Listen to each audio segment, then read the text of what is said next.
সম্পূর্ণ নিরাপদে আছেন অভিনেতা খরাজ মুখার্জি এবং তার স্ত্রী প্রতিভা মুখার্জি।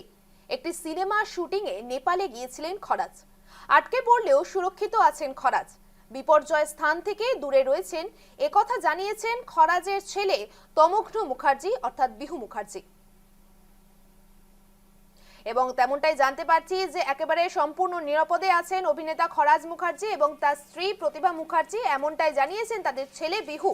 একটি সিনেমা শুটিং এ নেপালে গিয়েছিল খরাজ। আটকে পড়লেও সুরক্ষিত আছেন খরাজ, বিপর্যয় স্থান থেকে অনেক দূরে রয়েছেন।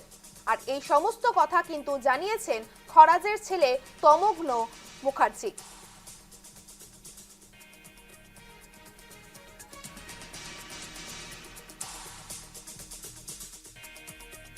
নমস্কার, আমার নাম তমগ্ন মুখার্জি ওরফে বিহু মুখার্জি। আমার বাবার নাম খরাজ মুখার্জি এবং মা প্রতিভা মুখার্জি।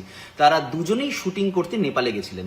আমার কাছে অনেক তাদের শুভাকাঙ্ক্ষীরা এবং সংবাদ মাধ্যম থেকে অনেক ফোন আসছে, ফেসবুক এবং ইনস্টাগ্রামে প্রচুর মেসেজ পাচ্ছি যে তারা কেমন আছেন। আমি সবাইকে জানাতে চাই আমার বাবা এবং মা দুজনেই নিরাপদে আছেন। আজকে সকালেও তাদের সাথে কথা হয়েছে। তারা পোখরায় শুটিংটি করতে গেছিলেন এবং যেখানে ঘটনাটি ঘটেছে সেটা অনেকটাই দূরে। তারা পোখরা থেকে ফিরে আসার জন্য ফ্লাইট ডিলে হচ্ছিল, মানে ফ্লাইট পাওয়া যাচ্ছিল না। এবং যেহেতু পোখরায় খুব বৃষ্টি হচ্ছে তাই জন্য শুটিংও ডিসরাপ্টেড হয়েছিল। 23 তারিখ বাবা মায়ের ফিরে আসার কথা ছিল শুটিং করে, কিন্তু যেহেতু শুটিং ডিসরাপ্টেড হয় প্রচুর বৃষ্টির জন্য, সেজন্য তারা ফিরে আসতে পারেননি। তাদের ডিলে হচ্ছে ফিরে আসতে, কিন্তু তারা সম্পূর্ণ নিরাপদে আছেন। আমি যতদূর জানি যে তারা পোখরা থেকে গোরখপুর আসছেন। আমার সাথে আজকেই সকালে ফোনে কথা হয়েছে এবং তারা সেই গোরখপুরে একটা রাত থেকে সেইখানে ফ্লাইট নিয়ে কালকে অর্থাৎ আজকে হলো 27 তারিখ অর্থাৎ 28 তারিখ কালকে সকালবেলায় তারা এইখানে কলকাতায় পৌঁছানোর কথা আছে। তারা একদমই নিরাপদে আছে। যারা আমায় অনেকবার ফোন করছেন, আমায় ফোনে পাচ্ছেন না, মেসেজ করছেন, আমি সবাইকে জানাতে চাই এই ভিডিওর মাধ্যমে মানে তারা একদমই ঠিক আছে এবং এটাই আমার অবগত করার জন্য আপনাদেরকে এই ভিডিওটি করা।